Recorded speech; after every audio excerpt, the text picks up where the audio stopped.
are living your best life, which I think is incredible. And I think there are a lot of people now post-COVID who are started to wake up. They've started to wake up a little bit to really what life is all about, right? It's short. We need experiences, communities, memories, travels, things that we can take with us when it's all said and done. So I'm really, really inspired and excited to hear your story, because you are living proof that it can be done. So first of all, where are you now, Julie? Where are you coming in from? We are in Malaysia at the moment, on a little island off the main coast of Malaysia called Penang. Incredible, incredible. And obviously we're going to talk about this in detail, but how long have you been away, and how long have you been funding this incredible way, excuse me, this incredible way of life through your property business, which is based in the UK? Yeah, well, we've been outside the UK for 15 years now. So I was, technically the trailing spouse for 13 years. And not a great phrase, but that's apparently what wives are called. People are called who follow the partner to an expat job. So we were expats for 13 years. And then my husband decided to retire a couple of years ago so we could spend more time with the kids, slow travel the world, and take on more of a nomadic lifestyle. Wow. Okay. So let's take it right back to the start.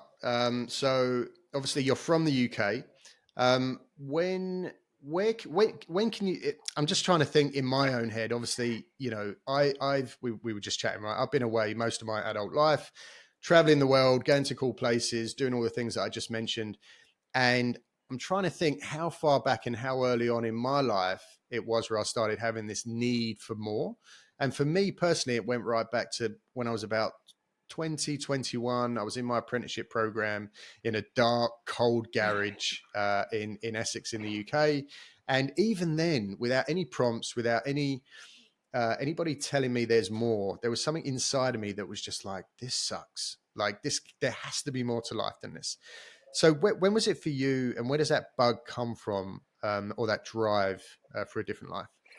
Oh, well, funny you should say. I suppose not really thought of it in this way, but going back to first job, went to university, got the corporate job, which I was so happy to get. I really loved it. And then just sort of started to feel quite soon, gosh, actually, maybe this isn't really making me happy. And I couldn't really articulate it in those words sort of then.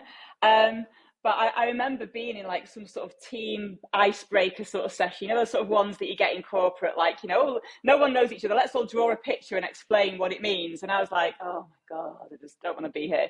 And I remember drawing a picture of something like a world and a surfboard. And I was like, I just want to surf around the world. And was quite throwaway about it.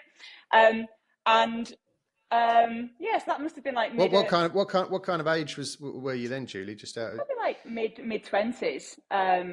Probably mid-20s. Okay. Yeah, 24, 25, something like that. And this great job, but then clearly that itch to do something. And I travelled to a few places with work. I did an assignment in France for a year, which was amazing. Lived in Paris, but then was back to the UK and was back in London. And I just really wanted some sort of I wasn't using the phrase location freedom then, but I just wanted to be free to go where I wanted. And I wasn't work shy, but I just wanted to be free where I wanted to, just to take work wherever I wanted to go, kind of thing.